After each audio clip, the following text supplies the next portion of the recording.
person, she believed people were good. She believed, and you can't tell me what to do. But now I'm fine, I can do this. But you don't want to do this. I'm up there waiting for you to come down the aisle. I know you don't want to come, but that you'll come anyway because you love me. Anything having to do with syphilis. I've been in social situations before. Yeah, well, not with me. Well, why are we here? You made the papers, man. Ronnie, can you get me out of here, man? I'll try. What's the bill? Who are you? My name is Allie. How do you know my name?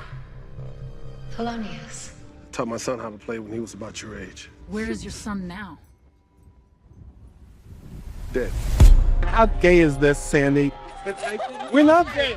We love gay. No, we love gay. We do. Please let me be gay. Washington, standing with the show's cast, used a homophobic slur in an effort to set the record straight about an on-set incident with fellow cast member T.R. Knight. No, I did not call TR. Never happened.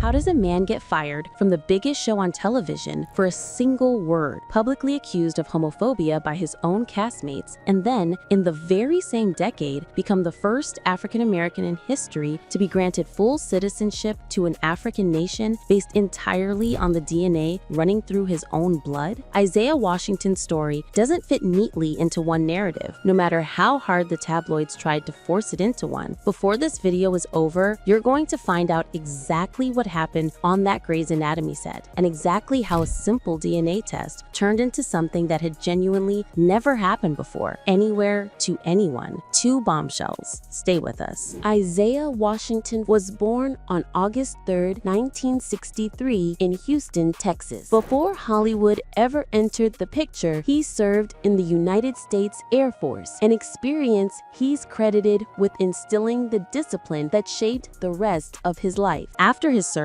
he attended Howard University, one of the country's most prestigious historically Black universities, before making his way toward acting. Washington's breakthrough came through a close, ongoing creative partnership with director Spike Lee. I lived 2 blocks behind Spike at the time in Fort Greene. Oh, okay. So it was easy for me to always maneuver and see him because he would drive these really nice land cruisers, you know. He appeared in Lee's 1994 semi-autobiographical family drama Crooklyn. Hey, little bit. You want Brother Bit to get you anything, little sister? No, thanks. All right. And followed it in 1995 with Clockers. Somebody got bored shaving, so they decided to cut me up with a razor. And they stole my sneakers, too. Lee's gritty adaptation of the Richard Price novel about drug dealing in a New Jersey housing project. And I only had 7 scenes in that movie, and I read the book and did the research. And Harvey Keitel screamed out, "It's like, Spike, can I get some effing direction here?" Spike's direction is... He continued working with Lee through the rest of the decade, building a reputation as a serious, versatile dramatic actor well before mainstream television audiences knew his name. In 2005, Washington landed the role that would define the next chapter of his career, Dr. Preston Burke, a brilliant, exacting cardiothoracic surgeon on ABC's new medical drama, Grey's Anatomy. Dr. Burke, I know you're busy, but our John Doe needs an aortic repair. Brain dead John Doe, a blood transfusion without consulting anyone. The show became an instant cultural phenomenon, and Washington's performance earned him 2 consecutive NAACP Image Awards for Outstanding Supporting Actor in a Drama Series. Burke's slow-building romance with Sandra Oh's character, Christina Yang, became one of the show's central storylines. By the middle of the show's 2nd season, Washington was one of the most recognizable actors on American television. Now, the first bombshell, and it's the one that ended everything, almost overnight. On October 9th, 2006, during a late-night shoot, tension between Washington and co-star Patrick Dempsey boiled over into a physical altercation on set. According to castmates and producers who later spoke on the record, Washington confronted Dempsey and, in the heat of the argument, directed a homophobic slur at castmate T.R. Knight, who had not yet publicly discussed his sexuality. Word of the incident spread through the production, and Knight came out publicly on the Ellen DeGeneres show soon afterward, later stating directly that the slur had been aimed at him and that the entire set had heard it. I could have just let it slide and not said anything, but it just, it became important. To say something, it became important for me to, Yeah, just to make the statement. And I love the statement. You know, this does not define me. I hope there's a lot more interesting things about me than the fact that I'm gay, but, you know, so it wasn't a big thing. And then, again, the other night at the Golden Globes, I guess Isaiah Washington just started the whole thing up again, which is kind of crazy. I don't denied that he said it. Washington, standing with the show's cast, used a homophobic slur in an effort to set the record straight about an on-set incident with fellow cast member T.R. Knight. No, I did not call TR.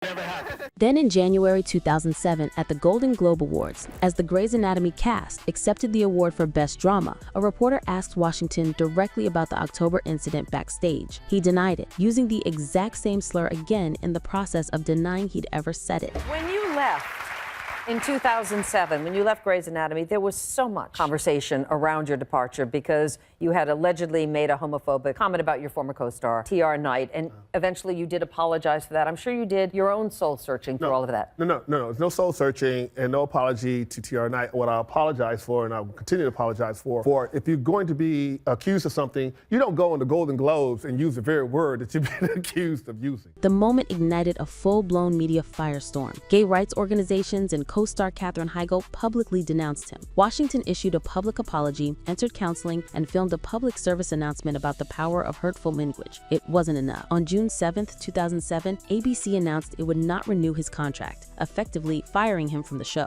Washington didn't go quietly. In an interview with the Houston Chronicle that summer, he insisted they fired the wrong guy, accusing Knight of stoking the controversy to leverage a bigger role and salary. He went further in a separate interview with Newsweek, claiming the real reason for his firing wasn't the slur at all, but racism, saying a human resources staffer had told him people around the studio were simply afraid of him as a 6'1" black man. The claim added an entirely new, contested layer to an already combustible story, one Washington has continued to stand by in interviews for years since. 7 years later, in 2014, showrunner Shonda Rhimes brought Washington back for a guest appearance in the show's 10th season, timed specifically to give Sandra Oh's character, Christina Yang, a full-circle send-off as she departed the series. It wasn't a full reconciliation with the franchise, but it was, by nearly every account, a genuine and deliberate act of closure for both the character and the actor.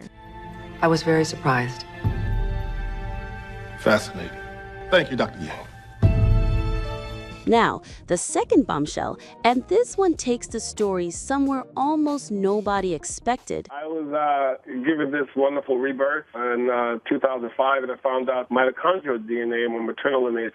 I share lineage with the Hindi peoples. And on my father's side, I share ancestral link with the Mbundu out of Angola, currently out of Angola, and residing in Angola today. In 2005, around the same period his television career was reaching its peak, Washington took a genealogical DNA test through the company African Ancestry. The results traced his maternal line directly to what is now Sierra Leone, with ancestral links to both the Mende and Temne peoples. A separate paternal link connected him to the Mbundu people of Angola. For Washington, who has said he dreamed of discovering his African roots since he was 9 years old, the results weren't just a curiosity. They became the foundation of an entirely new chapter of his life. I believe that DNA has memory. Now people are connecting me to Sierra Leone. I'm very sensitive about what I project about this great country. Let me take another look at this Isaiah Washington, because he's not letting this thing in Sierra Leone go. Mr. President, I am honored to be the first African American to receive this citizenship, but I will not be the last. Isaiah Washington's passport to Sierra Leone. In May 2006, Washington traveled to Sierra Leone for the first time. He's described being stunned by how much the faces of local villagers resembled his own relatives back home. That same trip, he was formally inducted as a chieftain of the Mende people in the village of Ngalu, taking the regional name Chief Dondobe Manga, a name that he later learned hadn't been used since the original Chief Gondabe Manga, a warrior who died defending his village in the late 18th century, more than 200 years earlier. He named his newly founded charitable organization the Gondabe Manga Foundation in that same warrior's honor. A historical occasion, but is one that has defined Isaiah Washington. Today, we are giving it to Isaiah Washington, Sierra Leone's citizenship. Let me welcome you back home. We are indeed very, very proud of the resilience you have taken in your search for home. We're doing it the way Sierra Leone does it. And all I had to do was just stand up and say the words. Isaiah Washington. Isaiah Washington. Then, in a ceremony that made history well beyond Hollywood, Sierra Leonean President Ernest Bai Koroma granted Washington full Sierra Leonean citizenship based directly on his DNA results, making him the first African American in history to receive full citizenship in an African nation on that basis. President Koroma went further, announcing that any African American who could similarly prove Sierra Leonean ancestry through DNA testing would be eligible for this same citizenship. Through his foundation, Washington has since contributed close to $1 million toward projects in the country, including building a school, restoring a hospital, and helping preserve a historic former slave trading site on nearby Bunce Island. In 2011, he published a memoir, A Man from Another Land, chronicling the entire journey. Regular air, the thing we take most for granted, because that's the problem that we have on the Ark, is that we're running out of oxygen to allow 4,000 people to breathe. And the less lungs we have that's sucking up the oxygen, the more life we have on the Ark. So for me, would be the thing that we take most granted is our air. Professionally, Washington rebuilt steadily in the years that followed. From 2014 to 2018, he starred as Chancellor Thelonious Jaha on the CW's post-apocalyptic drama, The 100. The Black Knight. The game teaches long-term strategy. I taught my son how to play when he was about your age. Introducing him to an entirely new, younger audience that had grown up without any memory of the Grey's Anatomy controversy at all. In 2022, Washington stepped fully behind the camera for the first time, writing, co-producing, and making his directorial debut with the historical action western Corsicana. We all killers, Sam. And some men just need killing. All right, still ahead on Houston Life, there's a new movie premiering tonight in town. Some of the cast have made their way into our studios. Lauren Kelly is standing by with Isaiah Washington and some of his friends. Hi, Lauren. Well, Derek and Courtney, I'm at the bar today for a change with Houston's own Isaiah Washington and Company. Yes, he is in town for the premiere of his new movie, Corsicana, with these guys who star along with him. I'm so excited. Right now, we've got Thomas Major and Lou joining us. We're going to talk about the film.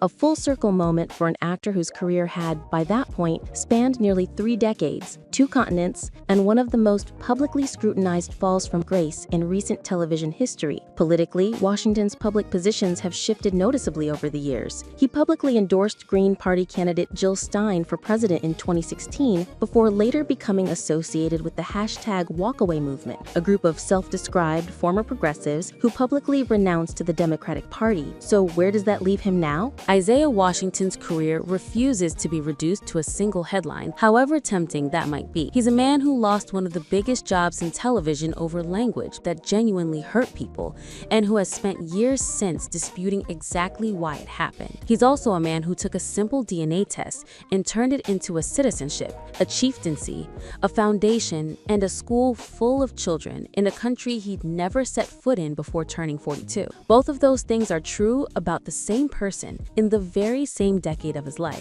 If this story surprised you, let us know in the comments which side of Isaiah Washington's story you didn't know about. And if you want more stories about the actors whose real lives contain more plot twists than anything they've ever played on screen, hit that bell. You will not believe who is coming next.